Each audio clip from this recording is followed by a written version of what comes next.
সকালে দুটো মহিলা দেখছে, দেখার পরে ওর সঙ্গে বলা বলি হতে আরও দুই একজন দেখছে আর কি।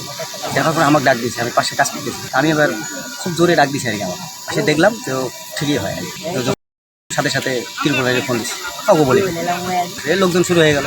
মহারাজা পুকুরে আনুমানিক 10টার দিকে এরকম শুনে দেখতে আসলাম, দেখলাম পুকুরের 20-25 হাত দূরে। আমি সকালে আনুমানিক 9টার দিকে জগদল যেতেছিলাম, তখন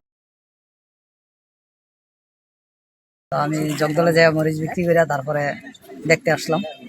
আইসা দেখি সাইডে ভেসে রয়েছে আর কি।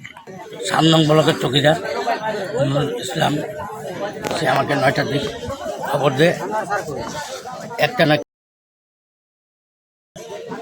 এই খবর পাওয়ার পর আমি আসি, আমার পাশাপাশি পুলিশও আসে। এখানে দেখি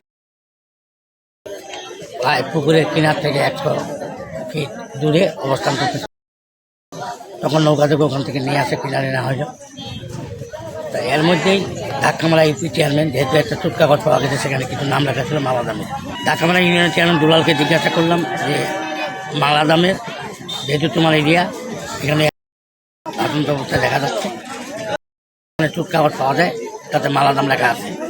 এটা জানাজানি পর সংশ্লিষ্ট ইউপি সদস্য রফিকুল ইসলাম উনি ফাইন্ড আউট করেন যে হ্যাঁ, ওই ছেলেটার বাড়ি মালাদাম বাজারের কাছেই, নাম মালিক। আমরা একটা অজ্ঞাত মহারাজার দিঘিতে পড়ে আছে এই মর্মে একটা সংবাদ পাই। সংবাদ পাওয়ার পরে সদর থানার পুলিশ সেখানে আসার পরে মাঝখান থেকে আমরা কিনারায় নিয়ে আসি, এবং যেটা প্রাথমিকভাবে যেটা দেখে মনে হচ্ছিল থেকে 2 দিন আগে, এবং আমরা প্রাথমিকভাবে ওর পরিচিতি শনাক্ত করতে পেরেছি, এবং তার হাতে একটা সিরকুট ছিল। বিস্তারিত আমরা তদন্ত সাপেক্ষে বলতে পারবো, এবং আমাদের আইনগত ব্যবস্থা প্রক্রিয়াধীন আছে।